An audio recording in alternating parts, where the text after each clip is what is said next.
On va commencer d'abord par un rappel concernant les séquences précédentes. Dans un premier temps, on a commencé par mettre en évidence la localisation de l'information génétique, pour conclure que cette information génétique siège au niveau du noyau.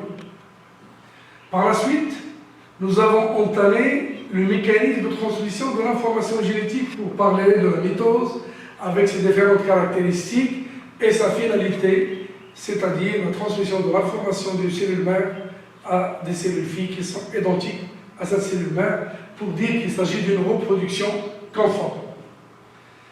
Ensuite, on s'est demandé, mais sur le plan chimique, quelle est la nature de l'information génétique? Nous avons vu les 3 expériences historiques depuis 1928 avec Griffith, qui a parlé d'un principe transformant qui transforme une bactérie R en bactérie S en lui faisant acquérir une capsule. Avery et ses collaborateurs qui ont déterminé la nature chimique de ce principe transformant et dire qu'il s'agit de l'ADN, et Ritchie Chase qui ont confirmé que effectivement le matériel génétique est l'ADN. Alors pour aujourd'hui, la question serait de déterminer et de savoir de près les composants, les constituants de cet acide nucléique, à savoir ADN. Alors commençons simple. Là, l'ADN est un polymère formé de 2 chaînes de nucléotides d'ADN, acide désoxyribonucléique. Un polymère, c'est-à-dire il y a un monomère qui se répète, et là un jeu de couleurs pour vous montrer ça. Regardez au niveau de cet endroit-là, c'est toujours bleu, jaune, donc c'est le même motif qui se répète tout au long de cette chaîne. Et parallèlement, il y a une autre chaîne dans laquelle nous avons la même répétition. Par contre, là, à l'intérieur, nous avons utilisé des couleurs différentes. Le jaune avec le vert avec le jaune, bleu, rouge. Donc, ces éléments-là. Là, c'est pour dire que simple, et commencer simple, cette structure de l'ADN, qui est un polymère, c'est-à-dire un motif qui se répète. Qu'appelle-t-on ces motifs? Un motif, c'est un élément ici au centre, exemple, là c'est le vert, puis le bleu et puis le jaune. C'est ces motifs-là qui constituent un nucléotide.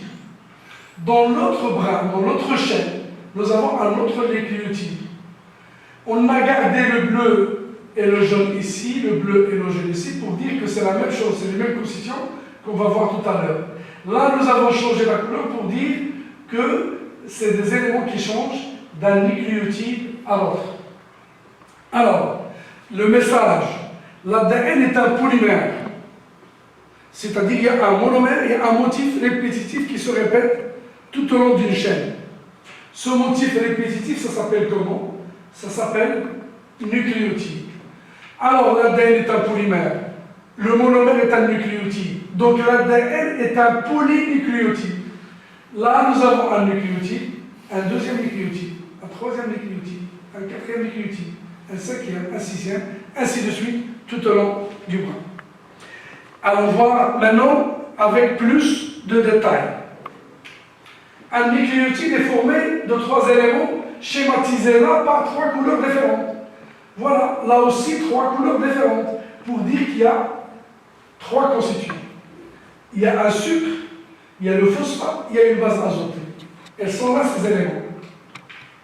Il y a le sucre, elle est là au centre, avec sa forme spatiale. Il y a le groupement phosphate qui est là, le P. Et puis là, il y a une base azotée. L'ensemble constitue un nucléotide. Donc, il faut savoir qu'un nucléotide est fait d'une base azotée, greffée sur le sucre, et un phosphate greffé aussi sur le sucre. Le sucre est un sucre à 5 carbones, c'est un pentose. C'est un pentose, parce qu'il comporte 5 carbones. Le premier carbone, il est là, le second, le troisième, quatrième, et là, c'est le 5e. C'est pourquoi on parle de pentose. Quel type de pentose? C'est un désoxyribose. Un pentose, c'est un ribose. Sauf que celui-là, vous pouvez le constater ici, au niveau de ce carbone-là, il n'y a pas d'oxygène. C'est pourquoi on parle d'un un oxygène qui manque, ribose. On va le noter désoxyribose. Il y a ici le phosphate, le H3PO4-, c'est un groupement phosphate. Et là, nous avons des bases azotées. Et là, nous avons donné qu'il existe 4 nucléotides différents. Pour tous les nucléotides, le bleu, c'est le sucre. Le jaune utilisé ici, c'est le phosphate. Et le rouge, là, c'est une base azotée. Ça peut être ici le vert. Donc, la base azotée. Et il existe 4 bases azotées différentes. La base adénine, on va la noter A. La base thymine, on va la noter T. La base guanine, on va la noter G. Et cétosine, notée C. Alors, il y a une partie commune pour les nucléotides. C'est le phosphate et le sucre. La partie qui diffère d'un nucléotide à l'autre, c'est la base azotée. Donc, quel est le nombre de nucléotides différents qui existent?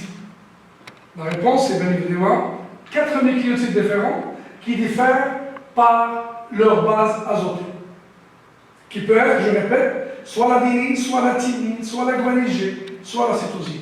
Donc, par la suite, on va se contenter A, T, G, C. Alors, récapitulons. L'ADN, c'est un polynucléotide.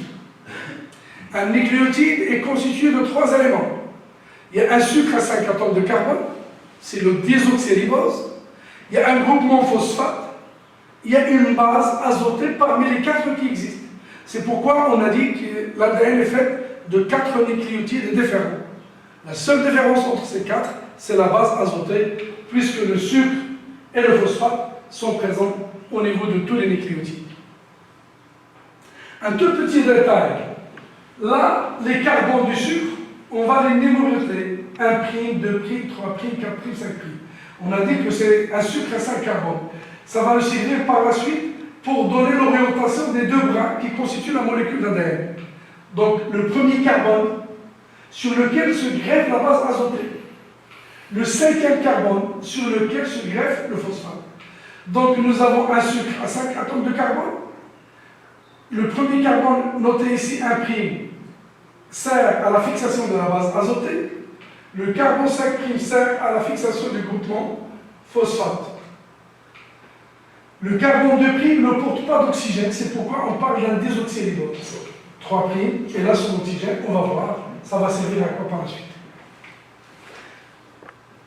Pardon?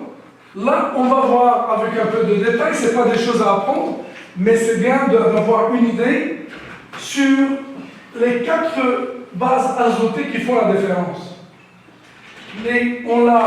On va les partager en 2 groupes, en 2 familles. Les petites bases azotées qui ont un seul cycle. C'est pourquoi on parle de petites bases azotées. Là, c'est les grandes bases azotées et possèdent 2 cycles. Donc, le tout, c'est des bases azotées. Mais au niveau de leur organisation, ce n'est pas la même chose. Là, nous avons 2 cycles. C'est pourquoi on parle de grosses bases à 2 cycles. Là, on parle de petites bases à 1 cycle.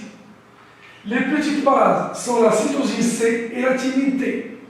Et c'est la famille des pyrimidines. La base adénine et la base guanine, elles sont de grosses bases azotées, c'est les purines. Donc, nous avons 2 familles de bases azotées. Les 4 bases azotées qu'on vient de voir sont réparties en 2 groupes. Il y a la famille des purines, c'est G et A. Et il y a la famille des pyrimidines, c'est C et T. Donc c'est important d'avoir une idée quand même, de dire, oui, les bases azotées, ce sont elles qui font la différence entre un nucléotide et un autre. Elles sont au nombre de 4 qu'on a partagées en 2 groupes. Les purines, qui sont à 2 cycles, et les pyrimidines, qui sont à un seul cycle. Là, c'est le sucre qu'on vient de voir tout à l'heure. Le sucre avec ses carbones, c'est 5 carbones, 1', 2', 3', 4', et puis le 5'. Bien sûr, 1' et 4', elles forment un cycle. C'est pourquoi il y a cette forme cyclique de ce sucre. Le carbone 1', c'est au niveau duquel se fixe la base azotée. Le carbone 5', sert à la fixation du phosphate pour avoir un nucléotide. Alors, est-ce que c'est clair pour tout le monde? Là, c'est un récap. Qu'est-ce qu'on nous avons ici? Ça représente quoi? Ça représente le sucre. C'est un glucide. Ça représente le sucre. Il est en bleu. Là, c'est le groupement phosphate. H3, PO4-. Les H+, elles sont libérées. Ce qui justifie l'appellation acide désoxyribonucléique. Donc, l'ADN est un acide. Car les groupements phosphate des nucléotides libèrent des protons H+. Alors, là, on avait OH, libération de H+. Là, on avait OH, libération de H+. Là, c'est une double liaison. Le OH ici, l'hydrogène, le proton H+, elle va servir à établir cette liaison entre le jaune, c'est le phosphate, et le carbone 5', qui avait un OH ici. La formation d'une liaison à ce niveau. Donc, le phosphate est ce qui est sur le carbone 5'. Là, c'est le carbone 1', sur lequel se greffe cette base azotée. Donc, comme ça, il faut avoir une idée claire sur ce nucléotide, sur cette unité structurelle de l'ADN. Parce qu'on va voir qu'un nucléotide lié avec un autre nucléotide, ça forme une chaînette, une chaîne, donc un polymère. Alors, pour ne pas se perdre, on va revenir et vous rappeler l'ADN fait de nucléotides qui constitue un polynucléotide. On la retrouve où cette ADN? Au niveau d'une cellule eucaryote qui possède un vrai noyau, donc c'est à l'intérieur du noyau. Il y a des cellules qui sont prokaryotes et chez lesquelles on va trouver de l'ADN dans cette zone nucléoïde parce qu'il n'y avait pas une membrane nucléaire chez les prokaryotes. Donc il y a aussi l'ADN chez les prokaryotes, chez les eucaryotes au niveau du noyau. Là, c'est directement au niveau du cytoplasme. Très bien. Alors, on veut se pencher davantage, après avoir mis en évidence la composition de l'ADN, sur la façon dont sont organisés les nucléotides. Et là, on va exposer un travail qui a été réalisé par Charles Gaff, qui a analysé l'ADN extraite de cellules de nombreuses espèces. Alors, Charles Gaff en 1950, il a calculé le pourcentage des nucléotides, ou bien le nombre de nucléotides, la teneur, c'est un pourcentage, dans l'ADN de l'homme, du blé, de l'os, de la bactérie Escherichia coli, de la levure. Donc, différentes espèces. Et les résultats sont regroupés dans ce tableau-là. Alors, si on peut voir, on prend l'exemple, celui de l'homme. La base azotée A est représentée à 30,9%. La base G, 19,9%, C, 19,8%, T, 29,4%. Là, si on s'amuse à faire le calcul, on va prendre un seul exemple. On va diviser le rapport, on va calculer le rapport A sur T, 30,9, qu'on va diviser sur 29,4. Ça va donner combien? Une valeur aux alentours de 1. Donc les chiffres, elles sont très rapprochés. Le rapport G sur C, 19,9, 19,8. C'est également 1. La somme A plus G sur T plus C, 30 plus 19, 29 plus 19. Donc on est toujours aux alentours de 1. Par contre ici, A plus T, 30 plus presque 30, qu'on va diviser sur 19 plus 19. Donc c'est différent de 1. Alors, le rapport A sur T égale à 1, le rapport G sur C égale à 1. Comment on peut expliquer que dans une molécule d'ADN, le rapport A sur T égale à 1? C'est-à-dire dans cette molécule d'ADN, il y a autant de A que de T pour avoir un rapport égal à 1. Donc A doit être égal à T. La même chose, G égale à C. Chose confirmée par la somme des A plus G. Lorsqu'on a parlé des familles, c'est la famille des purines. Ce sont les bases azotées qui ont 2 cycles. Sur la famille des pyrimidines, A plus G, 30 plus 19. C'est 29 plus 19,8 approximativement, c'est 1. Et donc la somme des bases puriques sur la somme des bases pyrimidiques est égale à 1.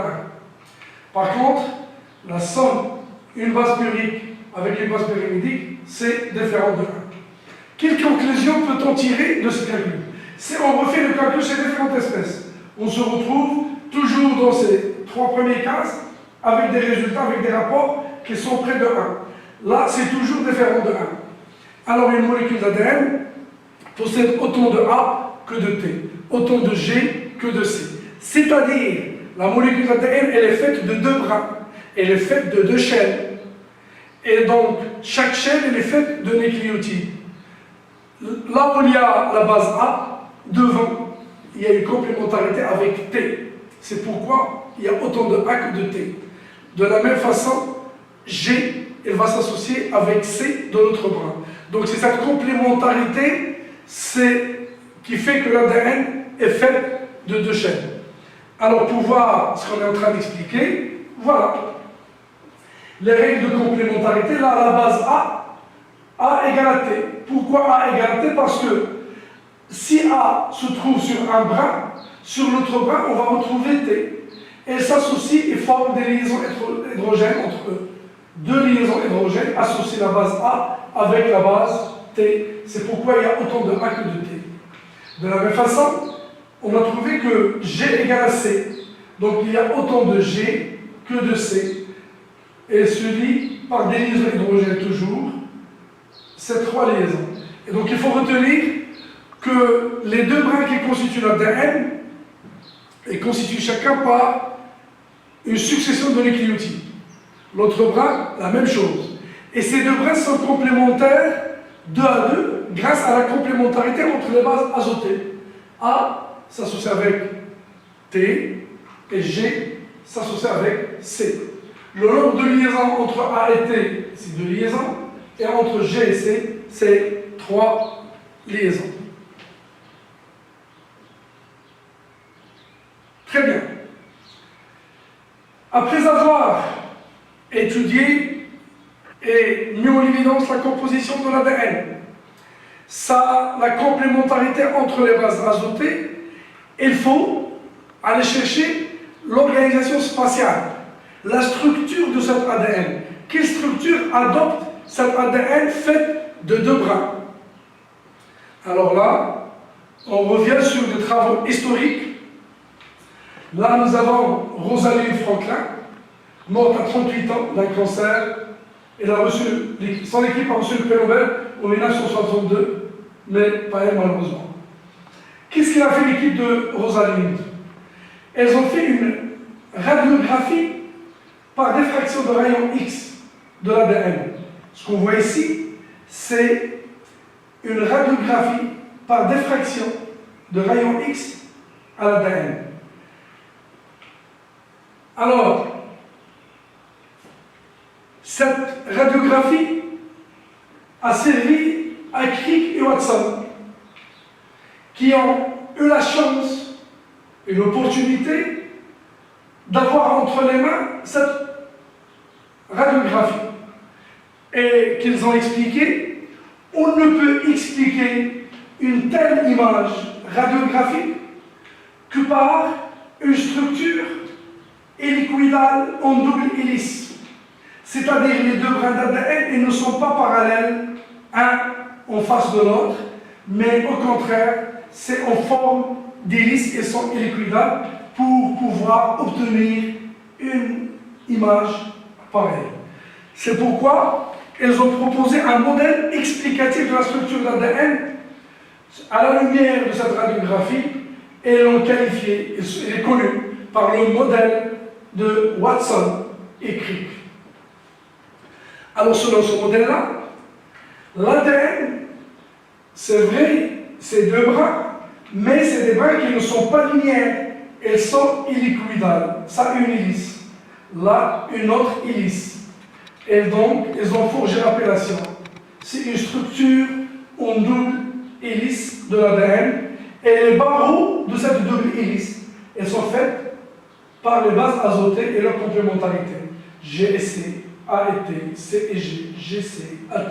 Donc il y a toujours cette complémentarité pour parler de structures en double hélice. Et nombreuses sont les études par la suite qui ont affiné cela pour dire que la distance entre un nucléoside et un autre, c'est 0,34 nanomètres. Un pas d'ADN, il fait 3,4 nanomètres, soit 10 paires de base, 0,34 fois 10 pour avoir 3,4 nanomètres. Et bien sûr, là, c'est 1 nanomètre de ce côté-là, 1 nanomètre de là, pour dire que le diamètre que fait l'ADN, là, c'est la moitié du diamètre. Le diamètre de l'ADN, c'est 2 nanomètres. Et donc, là, on donne la forme linéaire. On donne la forme linéaire de l'ADN. Alors, pour rappel, on a vu, ça c'est le phosphate, ça le sucre, une base azotée. À nouveau, un autre nucléotide, le nucléotide suivant, phosphate, sucre, base azotée, ainsi de suite. Alors là, si on fait le compte, combien on a de nucléotides? On a un premier nucléotide, un second, un troisième et un quatrième. Là, c'est le premier bras. De l'autre côté, nous avons le second bras. Et également 1, 2, 3 et puis 4. Et l'association et le lien entre les deux bras, elle est fait comment? Elle est fait grâce aux bases azotées et leur complémentarité. T avec A, et s'associe avec 2 liaisons hydrogènes. G et C avec 3 liaisons hydrogènes, ainsi de suite. Et donc, rappelez bien, notez que l'ADN présente une structure en double hélice. C'est le modèle qui a été proposé par Watson et Crick en se basant sur la radiographie par diffraction X obtenue par Rosalind Franklin.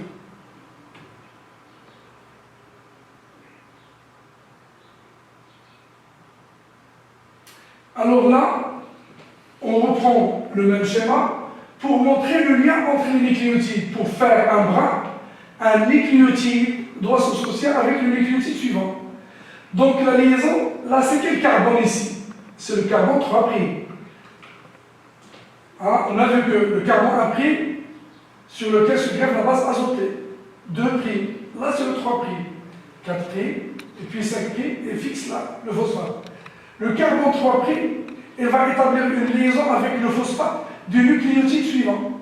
Donc là, c'est une liaison entre OH du carbone 3' et OH du groupement phosphate.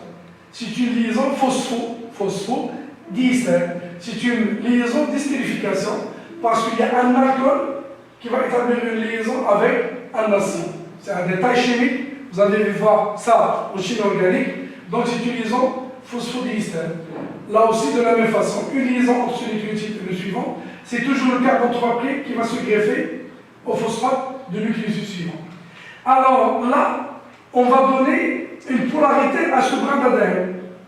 Nous avons une extrémité libre 5' phosphate. Le dernier nucléotide est là, une extrémité libre 3' OH. On dit que c'est un brin orienté comment? Elle est orientée 5' P, 3' OH. Ça, c'est l'orientation de ce brin. Regardez là. Le sucre, elle est renversé pour que le carbone 1' soit de ce côté-là et fixer la base azotée A complémentaire à T, 2, 3'. Donc nous avons une extrémité 3' ici, libre. On va continuer. Là, le dernier nucléotide, c'est 5' P. Donc ce brin là est orienté 3', 5'. C'est l'inverse de ce brin. C'est pourquoi on dit que l'ADN est fait de 2 brins qui sont comment? Elles sont antiparallèles. Pourquoi on a utilisé ce mot antiparallèle? Car un brin est orienté 5', 3', dans ce cas-là c'est celui-là, et l'autre brin est orienté 3', 5'. Et on parle d'un antiparallélisme, et bien sûr, chaque brin, pour rappel, c'est une succession de nucléotides. Là aussi, c'est une succession de nucléotides, Et les bases azotées des nucléotides sont complémentaires 2 à 2, A avec T et G avec C. Alors, si vous avez bien saisi, on va passer à une petite évaluation et vérification de vos acquis. Alors, qu'est-ce que nous avons ici? Ça, H3PO4. C'est le groupe non-phosphate. C'est lui qui confère l'acidité à cette substance qui est l'ADN. Et là, 1, 2, 3, 4, et puis 5. Ça, c'est le sucre. C'est le désoxyribose. C5H10O4. C'est un pentose. C'est un sucre à 5 atomes de carbone. Je répète, c'est le désoxyribose. Là, nous avons les bases azotées. Les 4 bases azotées. C'est quelle base celle-là? Oui, c'est l'adénine. T, c'est la thymine. G, guanine. C, effectivement, cytosine. Donc ce sont les 4 bases azotées. Et vous vous souvenez, on distingue les bases azotées avec 2 cycles, A et G, et les bases qui ont un seul cycle, T et C. Alors, qu'est-ce que vous allez noter ici? Les 4 bases azotées. Et pour finir, là, qu'est-ce que nous avons ici? C'est un groupe non-phosphate greffé sur le carbone 5' du sucre. Et là, c'est une base azotée, laquelle? Guanine, greffée sur le carbone 1'.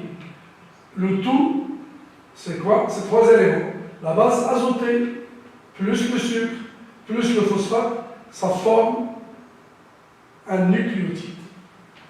Alors, merci pour votre attention et j'espère que vous avez bien suivi la composition de l'ADN, sa structure, parce que nous avons détaillé davantage cela. Elle constitue le support de l'information génétique. La prochaine fois, on va voir la relation entre ADN et chromosome et chromatine que nous avons évoquée à l'occasion de l'étude de la mitose. Merci encore une fois pour votre attention.